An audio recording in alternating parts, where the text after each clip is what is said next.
करीब 12 घंटे की लंबी बहस और चर्चा के बाद वक्फ संशोधन विधेयक राज्यसभा से भी पारित हो गया।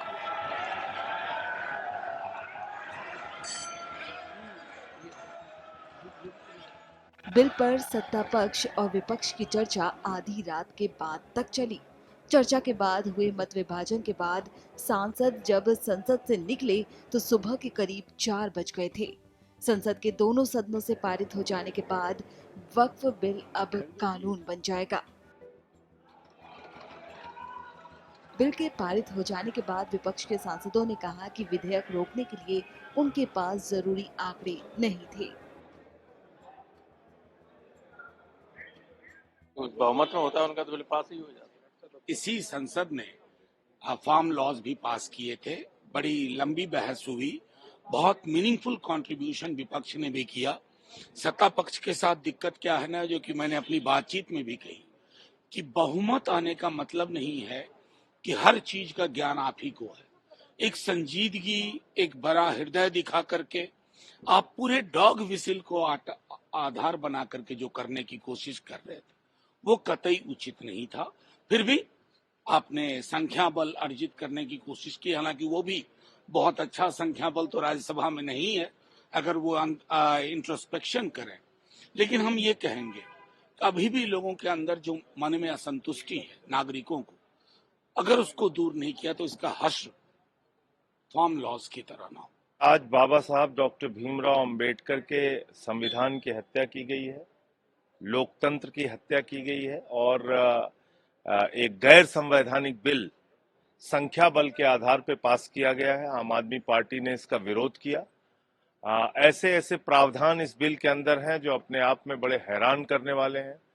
5 साल तक जो मुस्लिम धर्म के रीति रिवाजों को मानने वाला व्यक्ति होगा, सिर्फ वही दान कर सकता है। इसमें इस बिल के अंदर ये कहा है कि आपको 6 महीने तक रिकॉर्ड देने पड़ेंगे अपने जमीनों के, जबकि आप खुद कह चुके हैं सुप्रीम कोर्ट में कि आप 99% जमीनों को डिजिटाइज कर चुके हैं, ऑनलाइन कर चुके हैं, बावजूद इसके आप ये प्रावधान लेके आते हैं।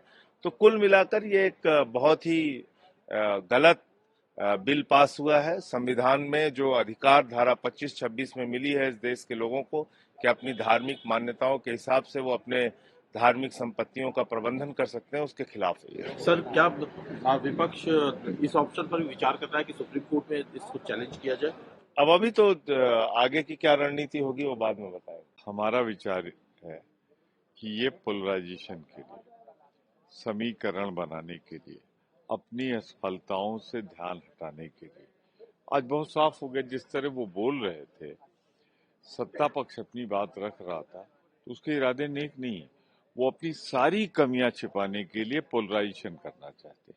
तो ठीक बात है, हम इसे जनता की अदालत में ले जाएंगे, हम अदालत में ले जाएंगे और अगर सत्ता में आए तो उसे बदल देंगे। इसमें कोई गलत बात तो है नहीं, क्योंकि ये हम गलत मानते हैं, इसलिए हम इसे चाहेंगे कि ये बदल जाए।